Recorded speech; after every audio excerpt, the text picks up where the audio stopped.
Hello friends, welcome to my blogs. Tech of Pooja. हे बघा, सगळ्यांना माझा नमस्कार या ब्लॉगमध्ये. तर मी तुम्हाला काही गोष्टी जे माझ्या लहानपणी घडलेल्या आहे ते मी तुम्हाला शेअर करू इच्छिते. आणि माझ्या म्हणजे माझी आजी वगैरे सर्व राहायची अशा. आणि माझ्या आजीनं आम्हाला एक गोष्ट सांगितलेली होती. आता मला माहीत नाही की या टाईमच्या मुली त्यावर विश्वास ठेवता किंवा नाही ठेवत, हे आम्हाला काही माहीत नाही त्याबद्दल. पण मी छोटीशी तुम्हाला रोज एक स्टोरी मी तुम्हाला शेअर करेन.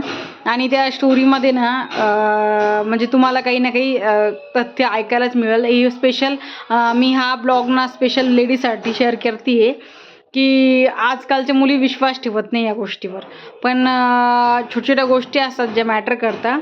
आणि ते असं म्हटलेलं जातं की जसं बाळाचा पहिला जन्म झाल्याच्या नंतर पहिला दिवस, दुसरा दिवस, तिसरा दिवस, चौथा दिवस, पाचवा दिवस, अशी 5 दिवसाची म्हणजे ती एक पूजा करतं बघा. त्याला आपण सटवीची काय म्हणतात त्याला, त्या पाचवीची पूजा अशी म्हणतो आपण त्याला.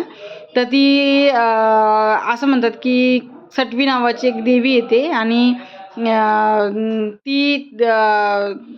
ती जी असते देवी म्हणा, जी महिला म्हणा, आता ते मला माहिती नाही एवढं, पण त्याला म्हणतात की सटवाई येते आणि बाळाच्या डोक्यावर नशीब लिहून जाते. तर त्या 5वीला आपण घरात पूजा करत असतो. पाटा वरवंट्यावर कोणी पुरणाचा नैवेद्य घालता, कोणी कशाचं घालता.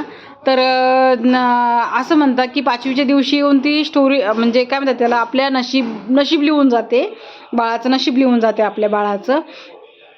तर त्या दिवशी ना आपण म्हणजे जसं आपण म्हटलं ना की आपण 5वीच्या दिवशी म्हणजे खावखाव केली किंवा काही केलं असं जास्त खाण्यासाठी आपण हे झालो किंवा XYZ असं काही वाईट बरबळलो, तर ते सगळं वाईटच आपल्या मुलावर त्याचा परिणाम पडत जातो. पण माझ्या आजीने एक गोष्ट तुम्हाला शेअर केली, मी पुढच्या ब्लॉगमध्ये तुम्हाला सांगते.